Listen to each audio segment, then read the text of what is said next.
নমস্কার বন্ধুরা, সবাই কেমন আছেন? আশা করি ভালো আছেন। আজকে আপনাদের জন্য নিয়ে এসেছি একদম সহজ ঘরোয়া স্বাদের ভরা একটি রেসিপি, রুটি আর আলু ভাজি। সকালের নাস্তা বা বিকেলের হালকা খাবার দুই সময়ে এটা খাওয়া যায়। চলুন তাহলে দেরি না করে শুরু করি। এবার আমরা আলু ভাজা শুরু করব। প্রথম প্যানে তেল গরম করে নেব, পেঁয়াজটা একটু লালচে আর হলুদ দিয়ে দেবো, সাথে হলুদ, লবণ, মরিচ গুঁড়ো দিয়ে ভালোভাবে নেড়ে নেব। এখন থেকে 5 থেকে 7 মিনিট রান্না করব। মাঝে মধ্যে একটু নেড়ে দিতে হবে, নিচে যেন ধরে না যায়। আলু ভাজি হচ্ছে, এই ফাঁকে আপনাদের সাথে একটা ছোট্ট গল্প শেয়ার করি।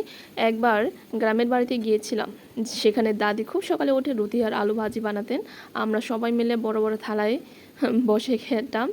তখন বুঝতাম না এই সাধারণ খাবারের মধ্যে কত শান্তি লুকানো থাকে। আজ যখন নিজের হাতেই বানাই, তখন সেই স্মৃতি আবার মনে পড়ে। আপনাদেরও যদি এমন কোনো গল্প থাকে অবশ্যই কমেন্টে জানাবেন। তো আমার আলু ভাজি কমপ্লিট। আমি আলুর ভাজি কড়াইটাকে একদম প্লেটে করে তুলে নিয়েছি আলুগুলো। এবং সে কড়াইতে হচ্ছে আমি আলুগুলো ভেজে নেব, যাতে হচ্ছে স্বাদটা একটু বেড়ে যায়।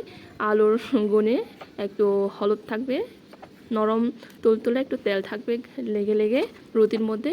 এই তো আমার বেলানো শেষ, প্রায় কমপ্লিট। আমি সব রুটিগুলো এভাবে করে বেলে নেব সুন্দর করে, আপনারাও বেলে নেবেন।